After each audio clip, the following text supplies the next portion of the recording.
Hi అందరికీ. ముందుగా ముక్కోటి ఏకాదశి శుభాకాంక్షలు. స్నానం చేసి రెడీ అయ్యి గుడికి వెళ్ళేటప్పుడు చెప్దాం అనుకున్నా, బట్ పొద్దున్న ఒక వీడియో చేద్దామని అనుకున్నాం కదా, సో దాని గురించి ముందే చెప్తున్నా. ఈమె కత్తెర పట్టుకుని రెడీ ఉన్నది. మొన్న నేను చెప్పినాం కదా ఒక టమాటా ఇవాళ కట్ చేద్దామని, ఈమెనే కట్ చేస్తుందట. హార్వెస్టింగ్ చూద్దాం పా. ఇవన్నీ కట్ చేస్తుందట డాడీ, మంచిగా కట్ చేయాలి.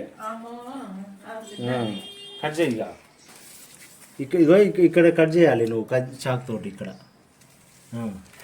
గట్టిగా. ఇంకా కొంచెం లోపల పెట్టు, ఇంకా కొంచెం లోపల పెట్టరా సీజరు. ఇంకా గట్టిగా ఒత్తు, రెండు చేతులతోటి ఒత్తు గట్టిగా. ఒత్తు ఒత్తు ఒత్తు ఒత్తు ఒత్తు ఒత్తు. నేను వస్తానా? అది పట్టుకో, టమాటా పట్టుకో. ఏ చూపించి వీళ్ళకు, ఇటు చూపిరా వీడియోలో చూపి. బాగుంది టమాటో, బాగుంది మా కొత్త టమాటో కదా. టమాటో గోసామోచ్. ఈరోజు టమాటో, మా ఇంట్లో టమాటో చారు. Bye bye.